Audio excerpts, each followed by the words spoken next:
Hello. Right, I'll try and do this as a quick one. Yakuza, Like a Dragon, was the first one I got into because I'd seen the other ones and I wasn't overly sure on the tone between obviously serious and silly.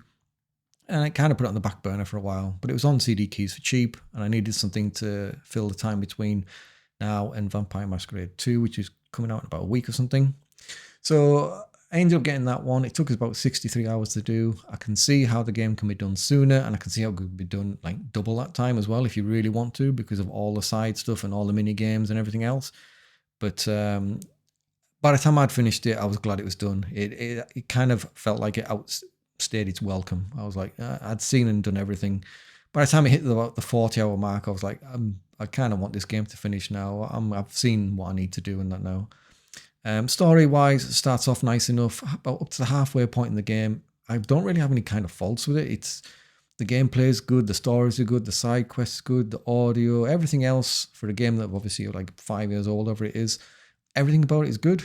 But then after a while, it does start to drag on where there's a lot of dialogue, and I mean a lot, to the point of like I was just like, some of it adds to the story and characters, and some of it doesn't. And then by the time it got to the point where it wants a whole load of money off you, if you don't do the business game, you're going to struggle. There is ways and means of getting around that and making money other ways through like messing about with the card game, where you basically, if you lose, you reload and then save if you win and stuff like that. And also hero quests and other such things you can do to make money. But it does drag on. Luckily, that card thing works for me. To do the business thing, you've either got to be into it or not. You can make a load of money if you want to spend your time on there, but if you don't want to, they really make you suffer for not doing that later on. But the only the thing to do with that money grind is also the story.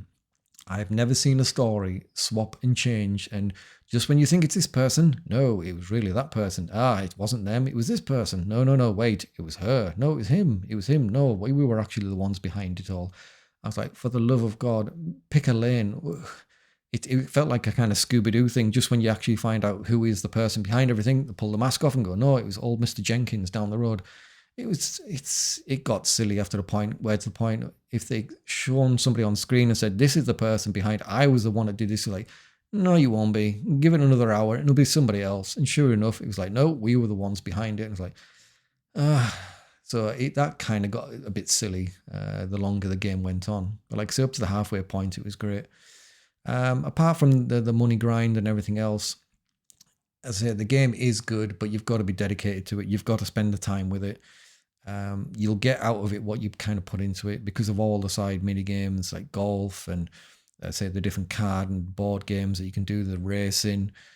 There's so much stuff in it. You really can, if you're short on funds and you want a game that you're going to put a lot of time into and it'll kill a lot of weeks or maybe even months for you, you could certainly do that with this one. It's cheap and you can get a lot of enjoyment and playtime out of it, really.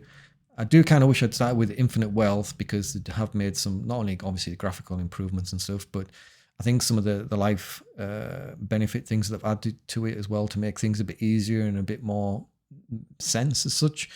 And less of, well, there's probably going to be a grind, but take away some of the things that were almost necessary to do. But yeah, so I kind of wish I'd started with that one, but hey ho. I won't go into that one straight away. I need like a palate cleanser as such. I need a different game to get me away from this now. So I'm on with Indiana Jones DLC, which I'm really enjoying.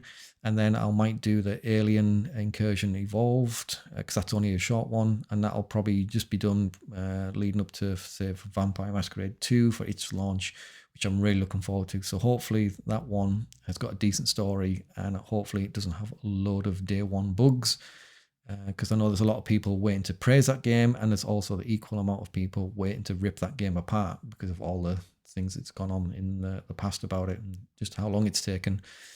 But anyway, so that's just my brief thing of Like a Dragon. If you can get it cheap and you're into those kind of games, it's worthwhile. But certainly I would say if Infinite Wealth is the same price, I would probably start there and give this one a miss. But yeah, good. But boy, you need to put some time into it. Anyway, bye.